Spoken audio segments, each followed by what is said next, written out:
I'd like to welcome you to the Mclnally Lecture. Mrs. Vivian Shapiro would like to say a few words on behalf of the university for her husband who was unable to make it at the last minute. Vivian?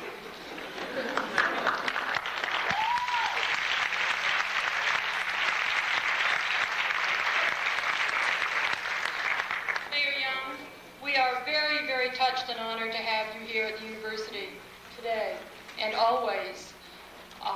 It is a very momentous time at the university. It is an important time for you to be here, and we welcome you and look forward to what you have to say.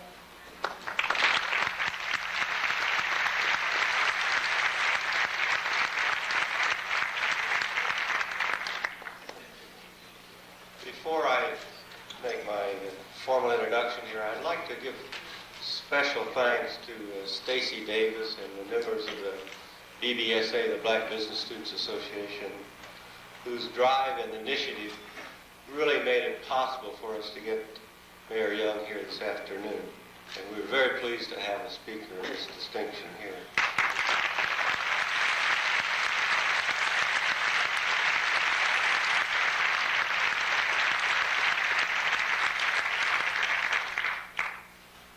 This afternoon, I'm very pleased to welcome you to the 20th Annual William K. Mclnally Memorial Lecture Series. This lecture series was established to honor the memory of former Regent William K. Mclnally. Through the years, we've been privileged to hear numerous outstanding speakers on a wide variety of important topics.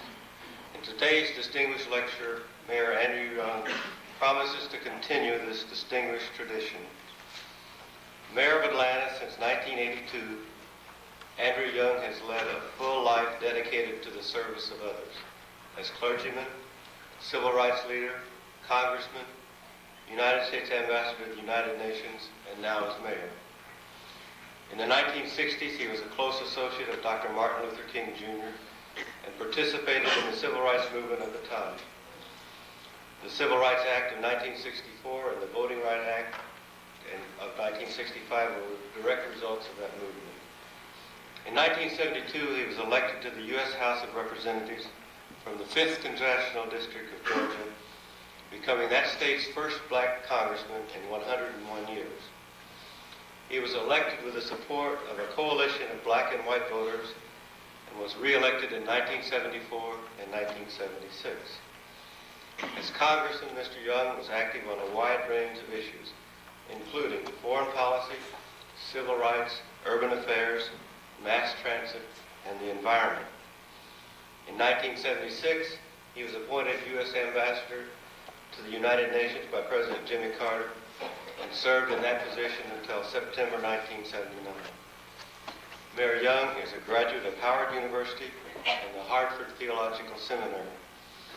He has received numerous honorary degrees and awards, including the Presidential Medal of Freedom, which is the nation's highest civilian honor. Will you please welcome Mayor Andrew Young.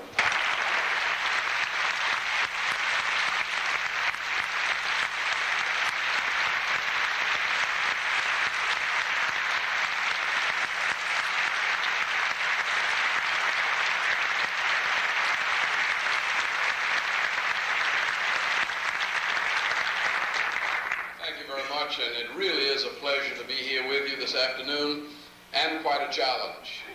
I owe a great debt of thanks to the people who are responsible for my being here. Not only Stacy Davis, but her mother, who's a member of our city council,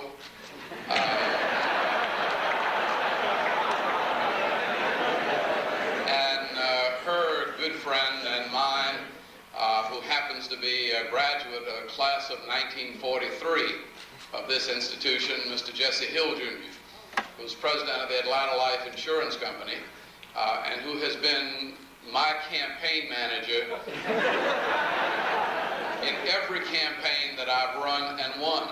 The only time I lost, he was not my campaign manager. But it says something to me about this institution. In fact, I would say that the success of Atlanta is tied in with the life and activity of Jesse Hill. Nothing creative and constructive has happened in that city since 1950 that he has not been in the forefront of. I say that not to give praise to him, because he doesn't need it, but simply to say that this is the kind of expectation that is generated by the preparation that you are receiving here. That Jesse came out in 1943 and immediately moved to head the NAACP. He was part of the integration of the University of Georgia. He walked to school with the first students that integrated public education. He was an active board member and supporter of Martin Luther King. Everything that has happened since the early 1950s, he's been right at the center of. And so I say that to say that your education is not just to help you get rich, though I don't have any problem with that. There is a sense of global responsibility awaiting you that is comparable, if not greater, than the sense of local responsibility and racial responsibility that awaited Jesse Hill as he left this institution in the 1940s. Let me tell you briefly about that world in which we live, and I'm going to be very brief to give you a chance to ask questions and challenge what I say. But this is a world that we've created. It's a world that was created by American missionaries and American colleges. Everywhere in the world that you got trouble, I don't care what the trouble is, it's trouble that was caused by people going around the world telling everybody they were children of God, and teaching them how to read and write and sending them to college. With that, people expect to determine their own destiny. They expect to live by what they have been taught in American institutions. They expect to live by the faith that has been shared by really very conservative missionaries. The irony of the whole world situation is that the people who went around the world giving the good news of the gospel were really extremely conservative. What they didn't realize, that for me or for Martin Luther King or for Joshua Nkomo or Nelson Mandela, to hear that you are a child of God and quote the Psalms, "My Father has cattle on 10,000 hills." It doesn't take very long for us to figure out we're supposed to eat steak now and then. We're certainly not supposed to be hungry.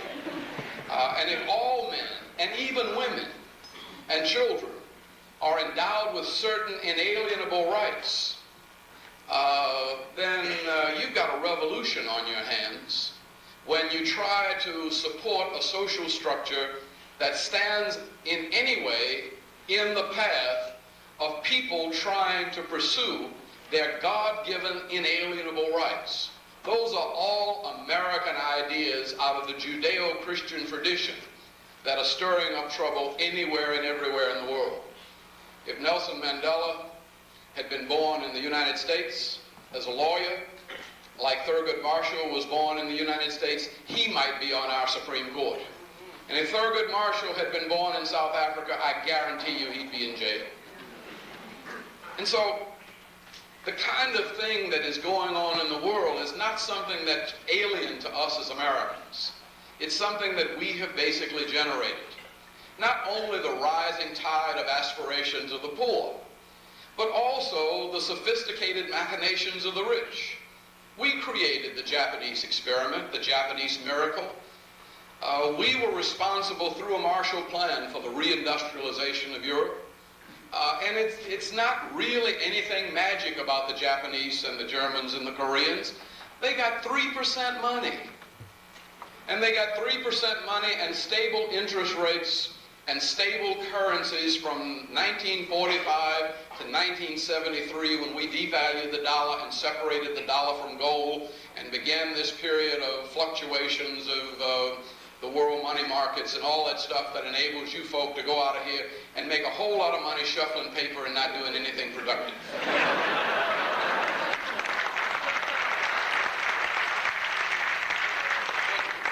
It was that breakdown of the Bretton Woods agreements that essentially put the world on the present roller coaster that we find in ourselves.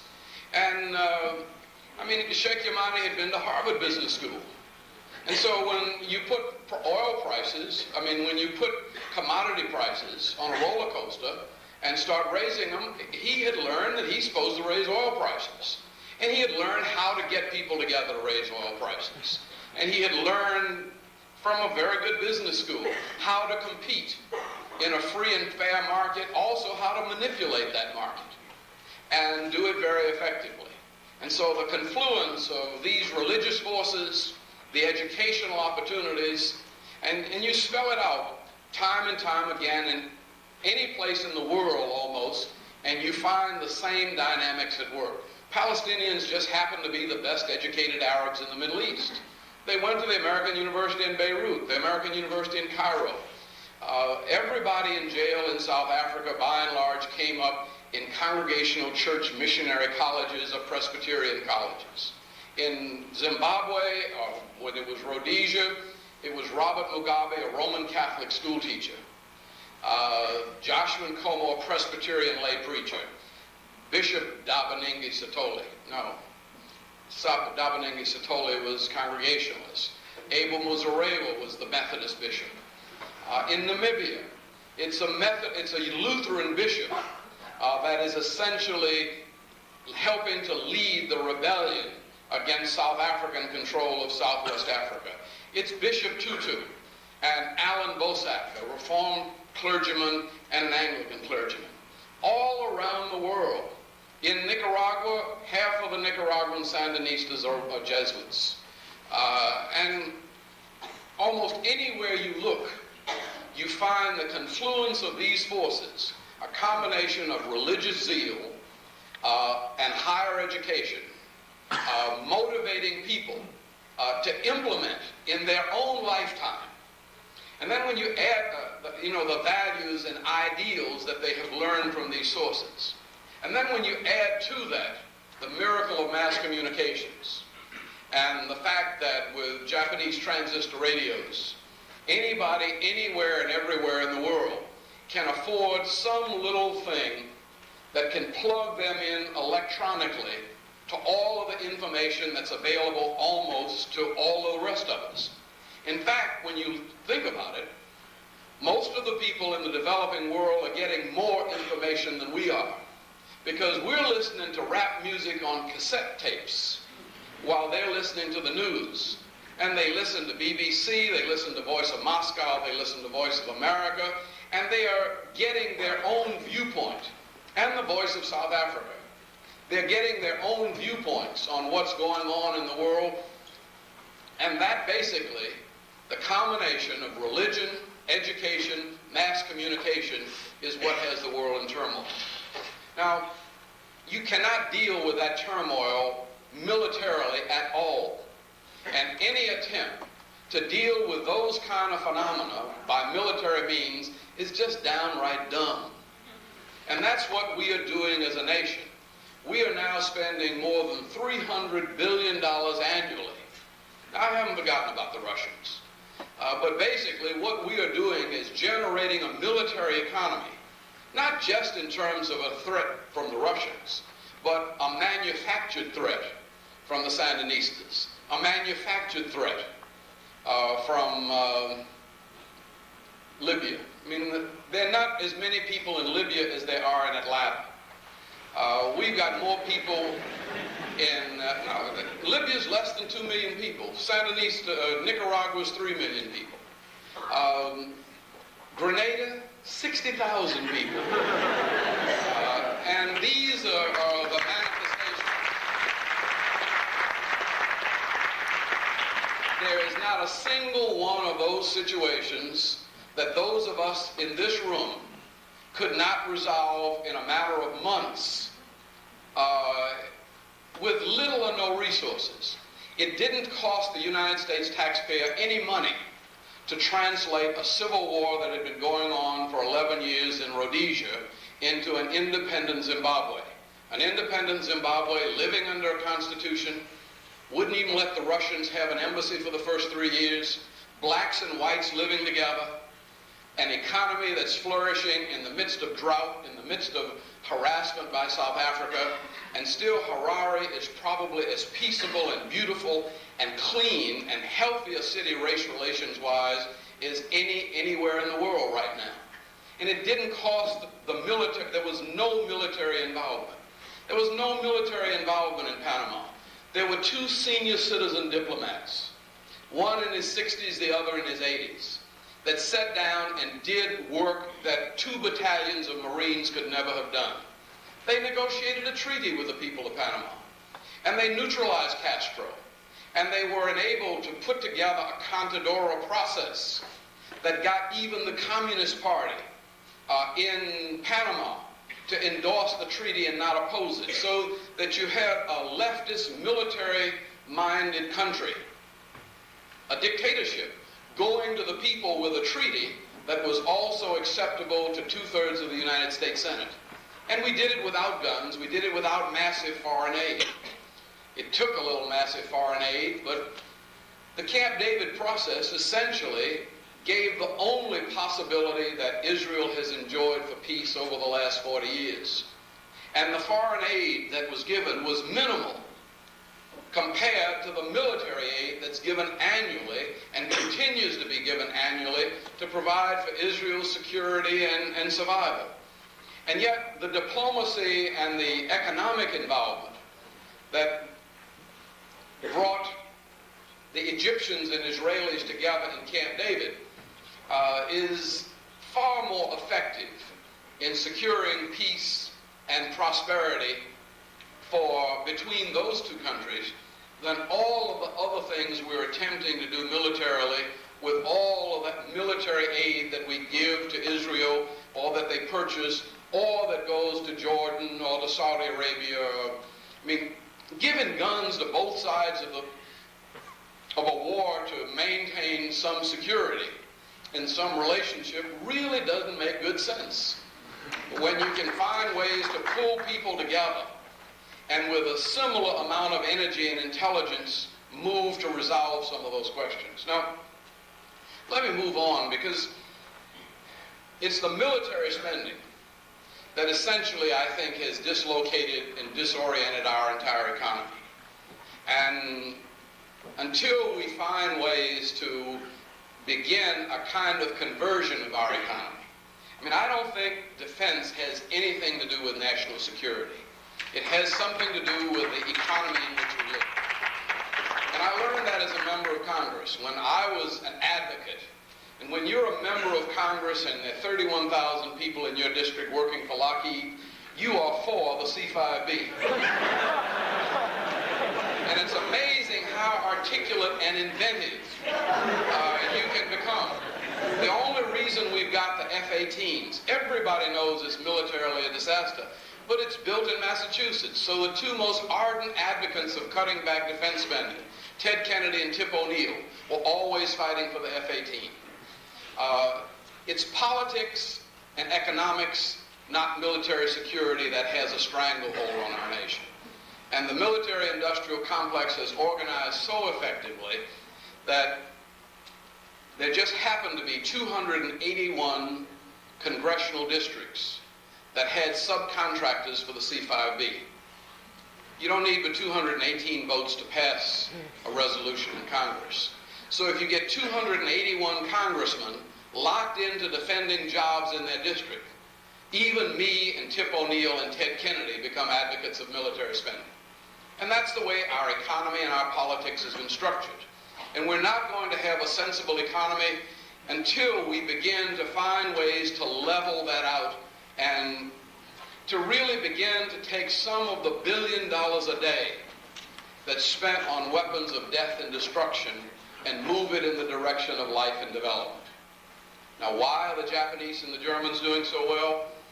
Yes, they may be turning out more engineers, but their engineers, even with more of them, may not be any smarter than ours. They've got big trading companies, yes, and they've worked on them longer because they've got an isolated economy that knew it had to trade to survive. But the fact is that with their technology, their inventiveness, their engineers, have devoted their talents and their technology to things that are exportable. Every one of these little electronic devices, the cameras, the television operations, these little $25 watches that do all kinds of crazy things, everything, you used to laugh about made in Japan when I was coming up. Now everything we've got is made in Japan, because all of their research and development has gone toward developing products which are exportable. And because they know that they can't survive in isolation, they have worked systematically to integrate themselves into the social and economic life of the rest of the world. One story illustrates it very clearly. A young Japanese businessman that I met in Saudi Arabia, who was representing one of the Japanese trading companies, was fluent in Arabic. He had become a Muslim, and he was married to the 14-year-old niece of King Faisal. Now that's taking your export economy seriously.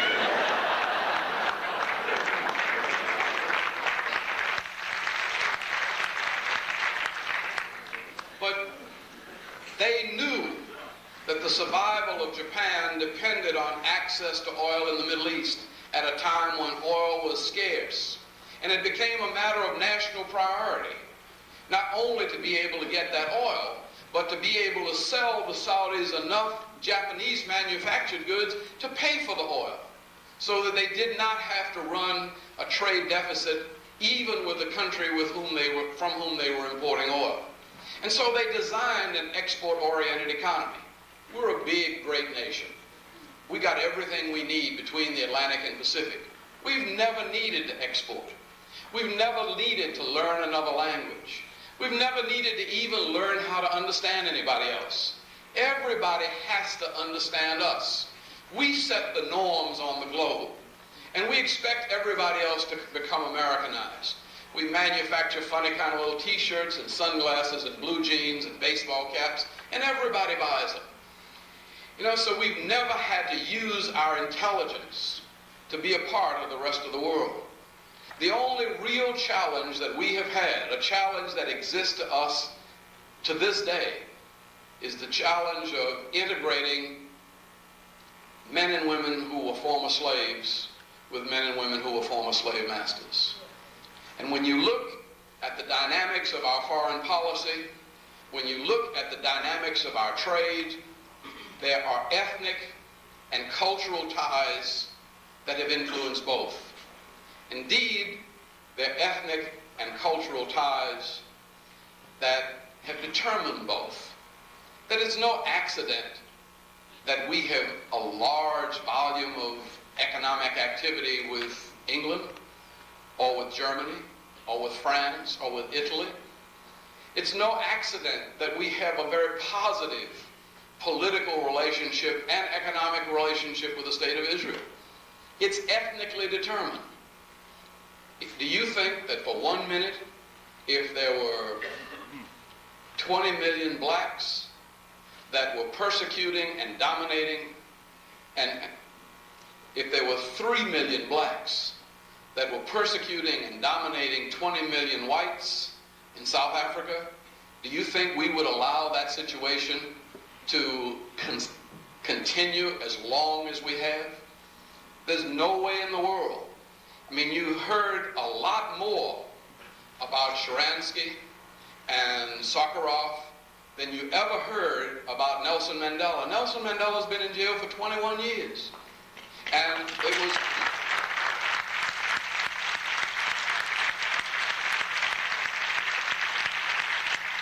only the recent activity on college campuses that made us involved and sensitive.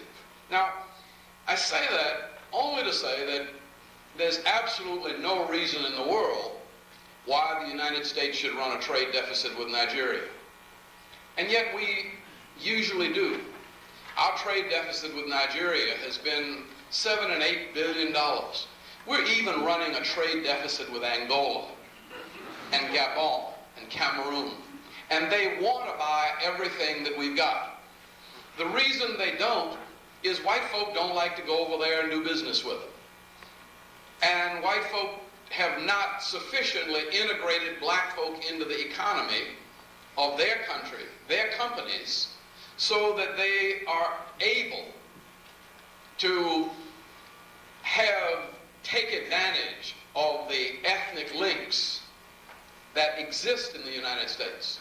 But the greatest competitive advantage that the United States has over and against Germany and Japan, the only way the United States is going to catch up in trade is to involve the black and Hispanic and Asian Americans in corporate America and allow them the opportunity to really go out and build those links with Asia, Africa, and Latin America, like Italians have built with Italy, like Irish have built with Ireland, and like German Americans have built with Germany. That ethnic link is one of the greatest advantages that we have. In fact, it's the advantage that makes it possible for us to make this whole world make sense. We have, almost in this room, but certainly in this university, the world in which we live in microcosm. And if we can get along in this room, if we can understand each other in this room, if we can begin to trust one another in this room, then we will be able to trust one another in corporate America. We'll be able to trust one another in political relationships. We'll be able to trust one another in world trade. And that's essentially what we're going to have to do as a nation to survive. And it's what we're going to have to do to make this globe of ours make sense. The real tragedy of the planet on which we live is not just the military spending, though as dangerous and destructive that is, it's bad enough. But I think of the nation of the Sudan. The Sudan is about as big as the United States east of the Mississippi. It has only about 14 million people. It's the valley of the Nile. Down there in that southern Sudanese desert, Chevron has determined that there are oil reserves that are comparable to those in Saudi Arabia. And depending on the price of oil, they're anywhere from $300 billion to $500 billion of known oil wealth under that desert. The Valley of the Nile has centuries before produced cultures that were able to feed all the known world with primitive technology agriculturally. And yet now, in this country, sitting on all this wealth, on all of this land in the Valley of the Nile, which is rich as the Valley of the Mississippi, there are anywhere from 1.5 million to 2.5 million people starving every year. When you look at the reasons why they're starving, why is it that we don't help to develop those resources? Well, it would take a long-term infusion of capital. It would mean somebody would have to be able to put forward millions of dollars and give long-term credit to pay for that investment to help develop those resources. It would mean that you'd have to develop an infrastructure of roads and pipelines and airstrips and telecommunications. And that requires, one, some kind of system of long-term credit and stable currency values. It requires the same kind of economic stability to develop Africa and Latin America that it required to develop Europe and Asia. The same kind of economic stability produced by the Marshall Plan, the same kind of economic stability that produced the New Deal and that helped us develop the South, the same kind of government intervention that developed the infrastructure that created land-grant colleges, hydroelectric projects that made electricity possible across our nation. That same sort of thing that we've done time and time again is needed to develop the Sudan. But something more is needed. We're going to need trucks. We're going to need trucks, and in order to get those trucks, you know what we're going to have to do? We're going to have to put some of these people in Detroit back to work. We're going to have to reopen the General Motors truck plant in Atlanta. because we're producing trucks only for the United States, and we're sharing most of that truck market, with Europe and Japan. But if we look at the potential market of Sudan, then we're producing trucks for a world market. Once we begin to produce for a world market, everybody that's employable will be employed. Now, the Japanese, again, are way ahead of us on this. They're talking about a global infrastructure fund. The Mitsubishi Research Corporation, has what Snuffy Smith, the comic book character of my youth, used to call bodacious audacity.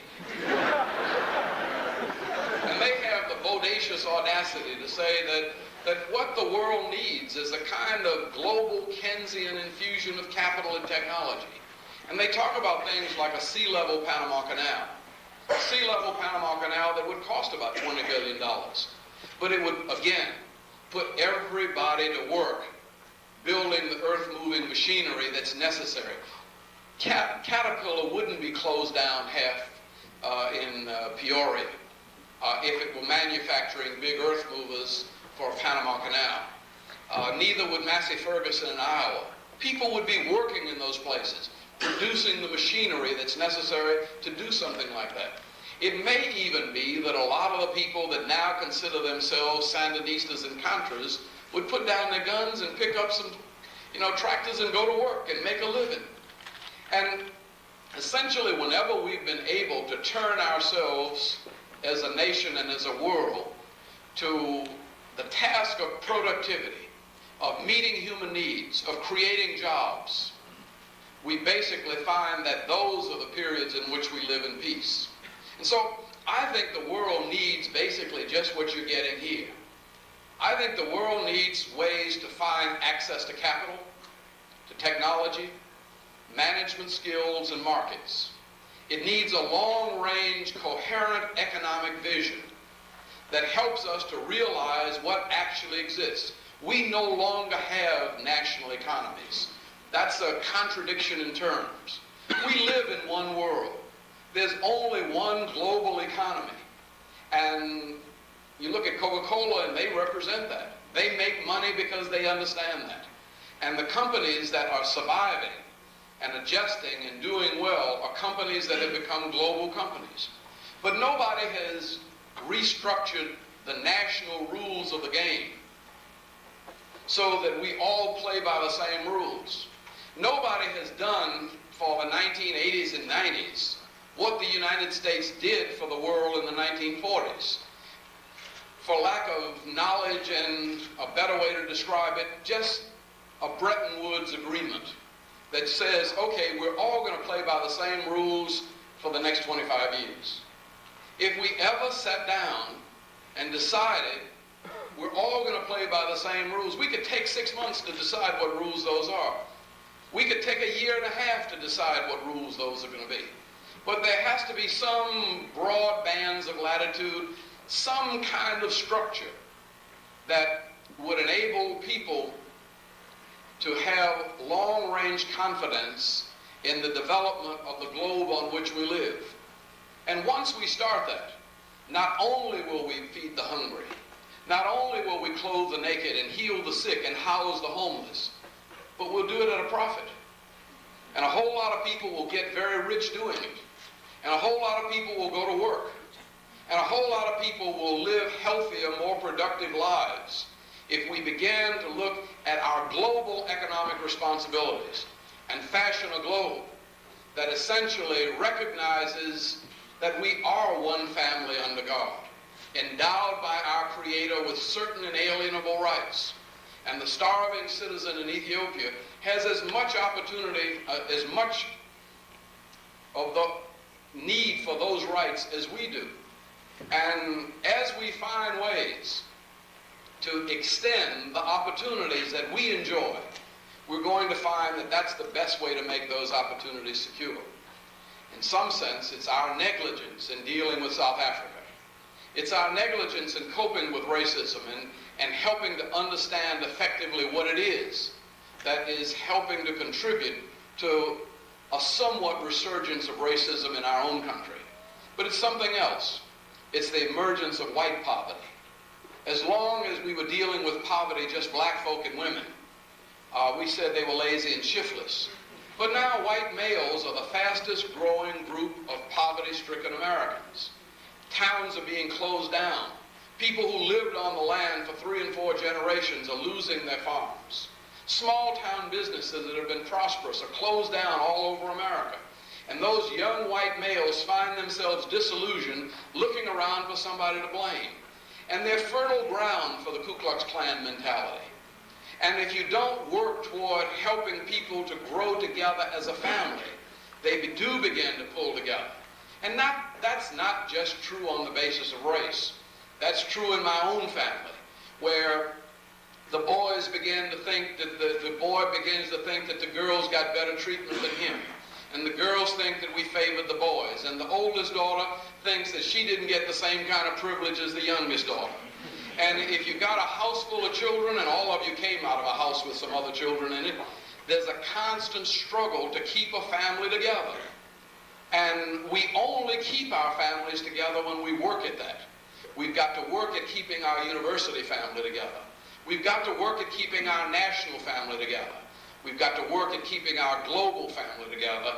And then we will find that these dreams and visions of one world, living together at peace is not really a long-range goal or dream. It's something that we can achieve with some degree of success, even in our own limited lifetimes.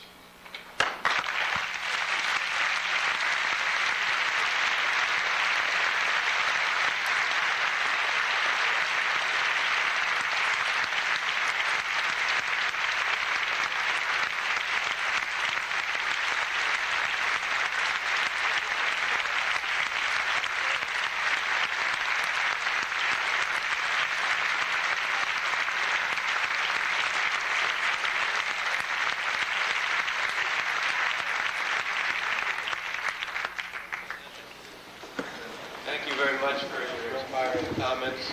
Mayor Young is willing to take some questions, so we're ready. You talked about the Defense Department ruining the American economy, and somehow this will go away, things will be better. What do you propose we do instead of that to keep the Russians from pouring over their border? Well, one, I think you ought to talk to them on a regular basis. Yeah.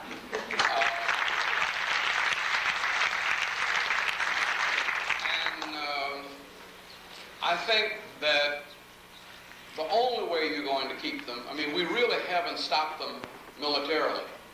We didn't go into Afghanistan. We can't really surround the Soviet Union and keep them from expanding. They don't go into Finland because they trade with Finland, and anymore, for the same reason the Chinese don't take over Hong Kong. There are economic realities that make it profitable for them to have these kinds of windows to the West. They've not gone to war with Japan, and it's not just because we're not defending Japan. They are getting the technology that they need to run their system largely through the Japanese. That there are other ways to contain the Soviet Union than an overabundance of military spending. I wouldn't say that we need to become a defenseless nation. I'm simply saying that it doesn't make much sense to me militarily to pay $2.5 million for a tank when you can make a $100 shoulder-held firing rocket that will destroy it. That suddenly that makes tanks obsolete. And so maybe we don't need to spend that much money on tanks. Tanks are sort of like horses were. We don't have horses anymore. And I don't think we have thought critically about our economy. No aircraft carrier, $3 billion worth in the world, can stand even the smallest atomic weapon. And if there's ever a place that atomic weapons might be tried, even before they're tried on land, they would be tried on the open seas. And so anytime somebody wants to blow these aircraft carriers out of the water, I don't think aircraft carriers are very sensible, not against the Russians. I think, on the other hand, submarines are very effective. And what's the Hunt for the Red October? If you want to figure out how submarines are effective, read that. Every Trident submarine carries more explosive power on it than all of the bombs dropped in World War II by all of the parties. So there's got to be a concept of cost effectiveness applied to defense. And I think if you apply rigid concepts of cost effectiveness to defense, you could find a way to balance our nation's budget in a matter of 2 or 3 years and not sacrifice any of our military preparedness. I would actually spend more money. I wish we'd go back to the draft, because I think that manpower, trained manpower and woman power, I draft women too, is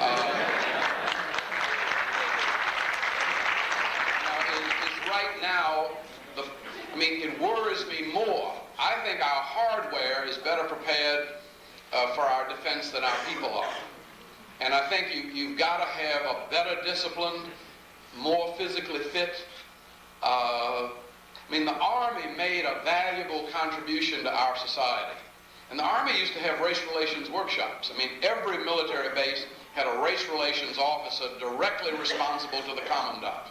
And every person that went into the military had to go through a period of racial orientation, because they knew that they had to build one integrated fighting force out of a diverse ethnic and economic and cultural, population. So I would just say we could spend our military dollars better, have a stronger defense, and have some money left to balance the budget and do some other things.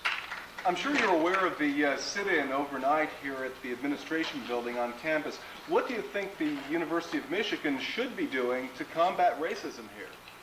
Well, I think that the University of Michigan was one of the first institutions that, when I was growing up in New Orleans, Louisiana, my daddy pointed to Michigan as one of those institutions that was breaking down racial barriers. And I think that Michigan almost took the process for granted. You take it for granted that Michigan is a place that's virtually intelligent people. Basically free. The problem with all of our universities is that we fall victim to the liberal notion that racism is a matter of a lack of education. And we make the quid pro quo assumption that when you're educated, you're not racist. Racism is a function of insecurity. It's a function, and I don't even like to use racism. I think if we talk about it as ethnocentrism and realize that everybody is more secure in the same kind of group that they grew up in, and when you challenge them to make them get along with another group, you have to work at it. Now, let me not talk about Michigan. Let me talk about the city of Atlanta government.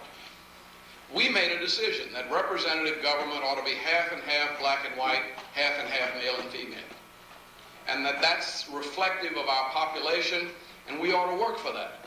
Once we made that decision, I have to constantly fight to keep the black women from wanting to hire other black women, to keep the white men from wanting to hire other white men. Black men don't work well under black women, or white women. But when black women or white women are smarter than black men and white men, then they ought to learn how to work under women. When I made a woman deputy chief of police, I almost had a rebellion on my hands. And yet, a black woman at that. And yet, the people who are most vulnerable to crime in cities are women and children. And men don't know very much about the lifestyles of women and children.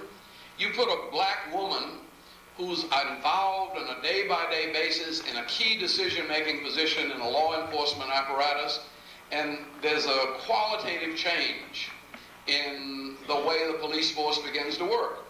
But it's hard to get the men, because they tend to think of law enforcement as their macho preserve. They don't realize that you got to think too. And you got to think.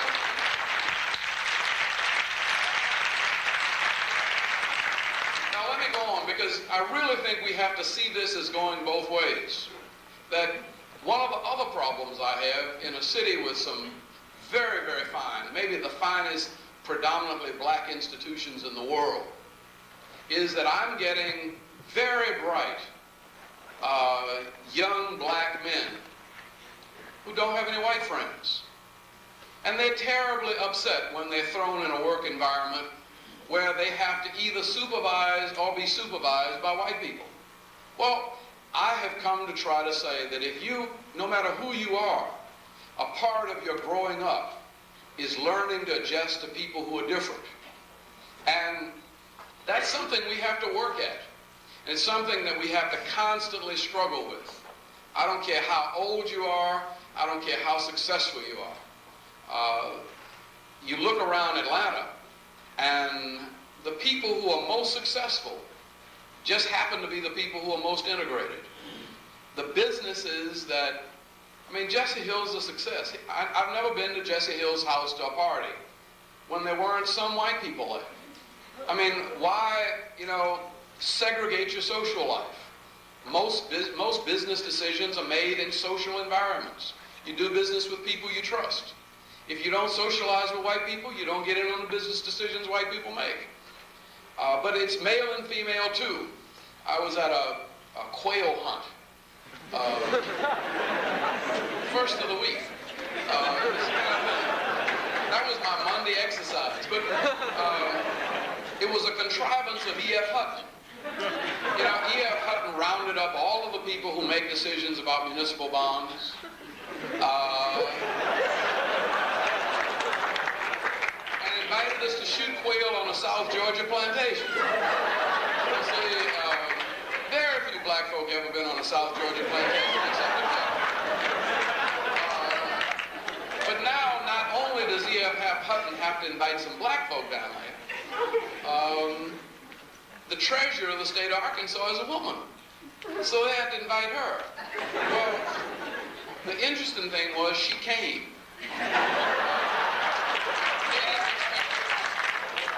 But here's this woman in this good old boy network. I grew up in the city. I never shot quail. I've been shooting baskets. In fact, I decided I didn't even want to shoot quail. But I'll be damned if I wasn't going out there and watch. Because I know when they get through shooting quail, they're going to sit around and they're going to make the decisions that influence the politics and the economics of the South in the coming election. And sure enough, every evening after dinner, that's what they sat around and talked about. Who's going to be the president? Who's going to be the next governor of Florida? Who's going to do this, that, and the other? And the personal relationships made by 50 people who used to be all white male, and the irony of it was the person who was most uncomfortable and most insecure was the New York banker, because in that environment, he was the one that talked funny.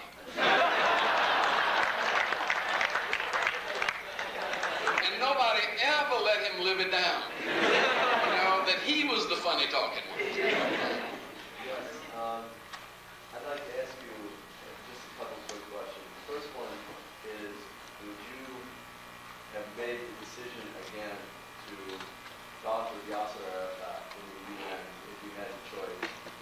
The second one concerns your own city, and it deals with a situation that has happened in Detroit where whites and businesses and companies have moved outside of the city, and I hear this is happening to some extent in Atlanta. The question is there anything that you are doing to make sure that this is not happening in the city in which this is happening in Detroit? Well, let me take the last one first, because We have already done it. And the way we did it was by attracting private capital. And the private capital coming into the Atlanta metropolitan region over the last 5 years has been somewhere in the neighborhood of $34 billion. And we've generated about 400,000 new jobs in that region. And we now have downtown almost on about every mile and a half interval, right down our mass transit system. IBM's building 2.5 million square feet of office space, AT&T 1.5 million. Bell South, another 1 million square feet. Metropolitan Insurance Company's got 2.5 million feet of office space and a new hotel. Prudential's got 4.5 million, plus a hotel. Equitable. I mean, we have really turned it around simply by going out looking for business, by inviting people there. Now, we've got everything in downtown Atlanta now but housing. To do that, though, we had to have a good infrastructure. We had to have a mass transit system, good highways, good race relations. And the thing that I think made the turnaround possible in Atlanta was the good race relations. And ironically, it was the leadership of Coca-Cola. And I think the reason why it was the leadership of Coca-Cola is that the chief executive officer for Coca-Cola during the 60s came to us from South Africa. That Paul Austin, a Georgia boy, had been in South Africa for 14 years. He saw what was happening in South Africa in 1948 when they began to create the system of apartheid. And Coca-Cola took a position that that wasn't going to happen in Atlanta. And they really were willing to be the heavy, even threatening to move if the white society closed down public schools or even didn't honor Martin Luther King. And they set up a process of working on race relations. In fact, the 10 top CEOs in Atlanta, Coca-Cola, Delta Airlines, Georgia Power, Southern Bell, and the 5 banks, started meeting every Saturday morning, every other Saturday morning in the 60s, with Jesse Hill and Herman Russell and the black civil rights and business establishment. Those monthly meetings by 10 black and 10 white have now grown to about 20 black and 20 white. But every month, a private sector multiracial group gets together for breakfast. And usually they take what time is needed to help solve the problems of that city. So, we've also now, to create downtown housing, created an enterprise zone in downtown so that anybody that wants to build housing in downtown, we will float the bonds to get them below market interest rates whenever possible, and we're doing some of this creative finance. It's amazing how you can generate money when everybody wants to. And when everybody decides that it's in the public interest, you can do almost anything you want to do. And we're now in the process of trying to develop about 10,000 units of middle and upper income housing. The one developer that was willing to go in and do that on his own happened to be a black developer. And he's building $150,000 townhouses right downtown in a neighborhood that used to be called Buttermilk Bottom and considered a black slum. But 65% of the people who are buying those are white. As fast as they're building them, they're selling them. So we've created a market. Now we're getting people coming in from all over willing to work with us. So I think Atlanta is an extremely healthy city economically, but we did all we could do with government capital, and then we started putting together vehicles for attracting private capital. That included our airport, and we've got direct flight service to just about every country in Europe. And this year we're adding flight service. We've got 2 flights a day to Tokyo and 1 flight a day to Zurich. That's where the money is. Every time we open direct flight service to a country, the amount of investment from that country just about quadruples in the first year. So we're looking for good times, and We'll be needing a lot of good MBAs too. On the first question, let me say that I didn't meet with Yasser Arafat. I met with a representative from the PLO who happened to be a former professor from Columbia, who was the PLO representative at the UN. I met with him often, all the time, and it's absolutely necessary to talk with your counterparts in diplomacy. In fact, when I accepted the job as the UN, the U.S. was not on speaking terms with Vietnam. Who else? There were half a dozen folk that we didn't talk to. Yeah, I just said, in order to take the job, I have to be free to talk to everybody, because the best thing you can do with people with whom you disagree, and the more you disagree with them, the more important it is for you to talk with them. And the only thing I did...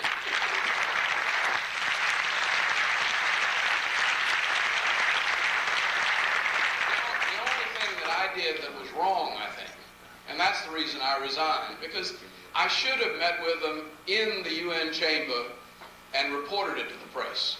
It was in a way trying to be respectful of my government's policy that I went to the Kuwaiti ambassador's home with my 6-year-old son playing with his little boy's toys, and the Syrian ambassador, the PLO representative, the Kuwaiti ambassador, and myself talked for about an hour trying to keep them from introducing a resolution that we knew we were going to have to veto. This was right in the wake of Camp David. I didn't want to have to be put in the position of vetoing what I felt was a peace process that had a chance to move forward. Now, another minute. The complications of that situation are that the U.S. agreed not to talk to the Palestinians after the Yom Kippur War, when there were about 2,000 Egyptian soldiers that were surrounded by the Israelis. Kissinger negotiated a withdrawal, and the one agreement that he had to make to get an end to that conflict was that there would be no separate negotiations with the PLO. Now, I don't think there should be separate negotiations with the PLO. I think we all ought to be in the negotiations together, and that was where I made another, faux pas in terms of diplomacy. Normally, the U.S. government says it was a casual meeting, no business was discussed, and forget it.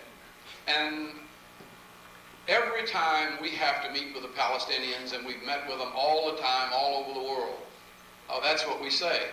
Well, I made the stupid mistake, which I would do again, of going to the Israeli ambassador and telling him what really went on. The Israelis thought that there was some kind of conspiracy to change this policy. And so Moshe Dayan reported that I had admitted what we had talked about. But I'd had breakfast with Moshe Dayan about 3 weeks before. And he was saying almost the same things, that if we're going to have peace in the Middle East, there's got to be some way to include the Palestinians. Everybody knows that. But breaking this deadlock and at least getting to the point where people start talking to each other is, I think, the thing that we've got to get across. And I would always err in the direction of talking to people with whom I disagree.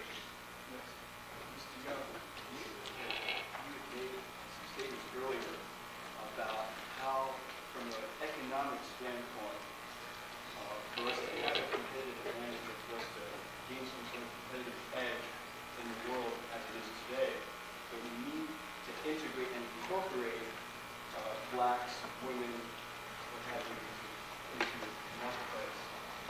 And in saying that, too, you made a statement that, well, where we are right now, looking in this room, we see a microcosm of the world as it is at this university.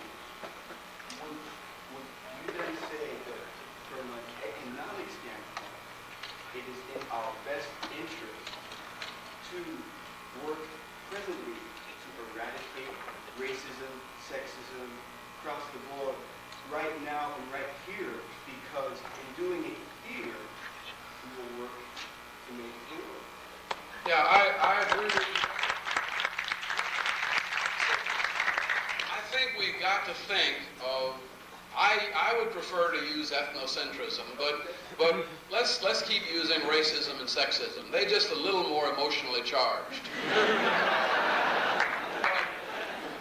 I think we've got to realize that a part of the education and maturation process is learning to get along with and understand people who are different. And if we don't do that in the university, we're not going to be able to do it anyway. And so I think that's the reason I thought the sit-in was wonderful. You know?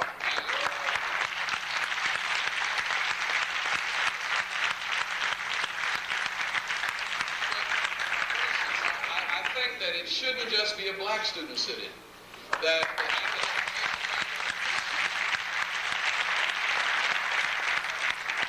the Anti-Defamation League should have been invited to be a part.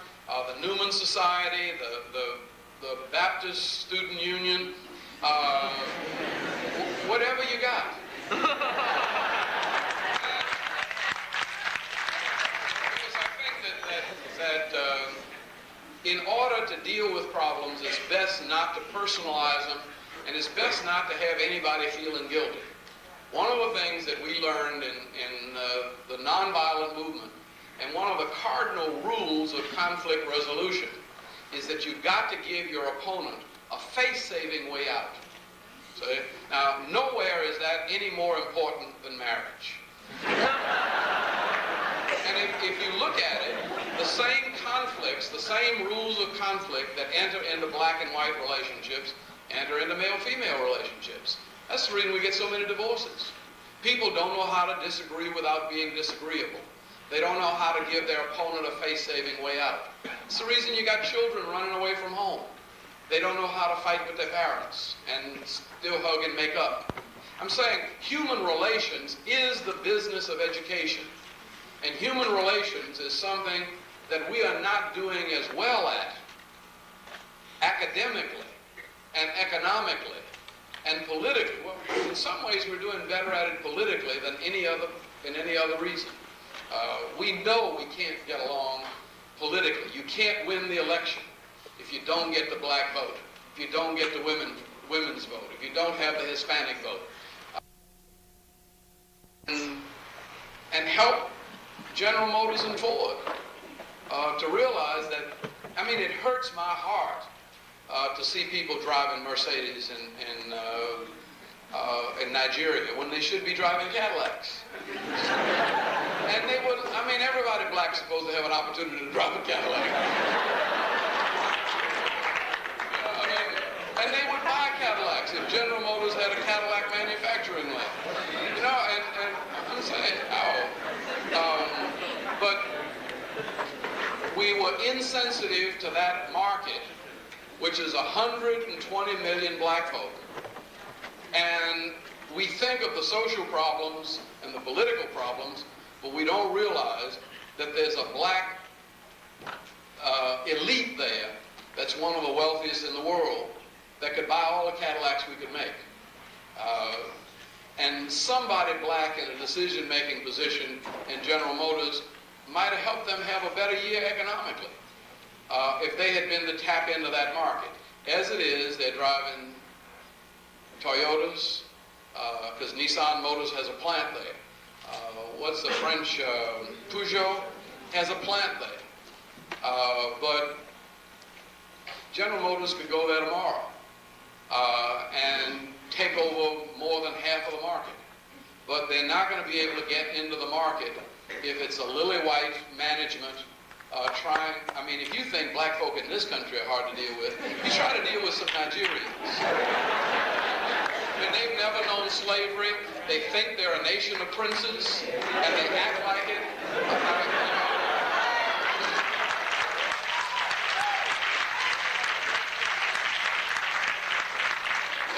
If you're going to have a balanced economy, you can't run a trade deficit with Nigeria. You've taken a very personal interest in the plight of the homeless, and I would like to know what the city government is doing to alleviate that problem.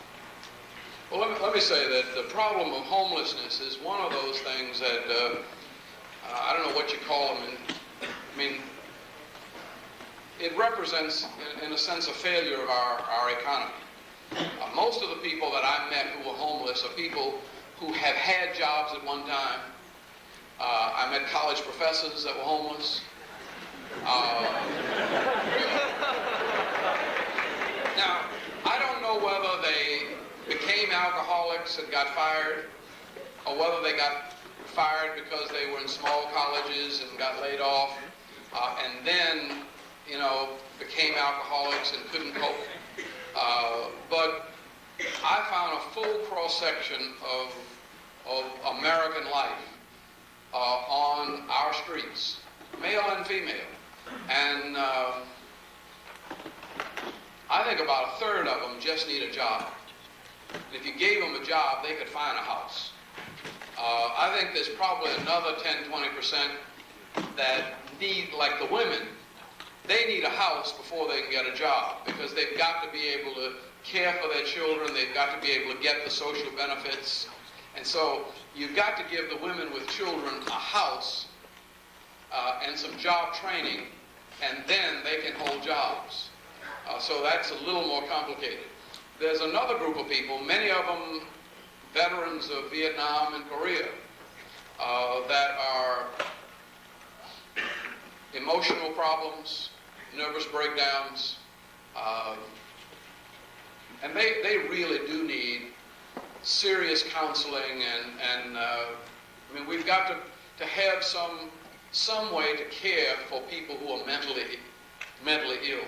You can't just force them out in the street and say we're going to deal with them with outpatient care. What we're doing is we're finding jobs, and we've got plenty of jobs in Atlanta, so we don't have any problem finding jobs. We do have a problem building low-cost housing. There are no federal programs for low-cost housing, and it's been very difficult to entice private capital into low-income housing. In fact, private capital is making so much money on office buildings, they don't want to even build luxury housing right now. So we're having to give incentives even to get luxury housing. The city now is looking at some mechanisms that might help us to take existing city land and build low-income housing. We're also giving land to church groups like Habitat for Humanity that will build housing at no interest and no profit. When you build a house at no interest and no profit, you can build a very nice 3-bedroom home, and in Atlanta you can put it on a half-acre land. You can sell it for $20,000. It's the interest and the profit that runs up the price of housing. That when you take the interest and the profit out, a person can own a home on less than $100 a month. And most people in Atlanta can make $100 a month. There's one way in the back, yeah. You talked about a world plan, and you talked about the rules that would govern that plan. What kind of rules are you talking about? Well, I'm talking about a group of capitalists getting together and, and negotiating a contract. It'd be worth, I never had a chance to study economics, but somebody ought to go back and decide, find out what really happened at Bretton Woods. And whatever happened at Bretton Woods needs to be updated. They came out of Bretton Woods with a World Bank. They came out of Bretton Woods with an International Monetary Fund, not all at once, but over a period of time, a process that produced general agreement on trade and tariffs. See, the thing was, you had people then that were aggressively planning our economic security, just like the generals were planning the military security. We also simultaneously formed NATO and CETO and all of these other defense pacts. So it's not an either-or, but we've let everybody get over to planning military security, and nobody is planning economic security.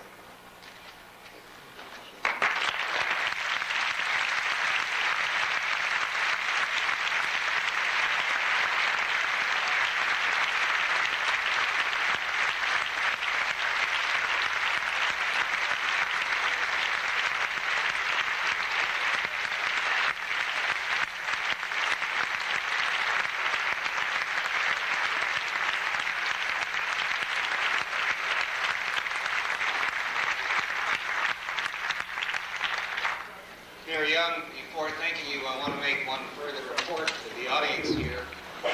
I had the privilege of watching the first part of your speech in the next room on the TV, and you're quite a TV personality on top of everything else.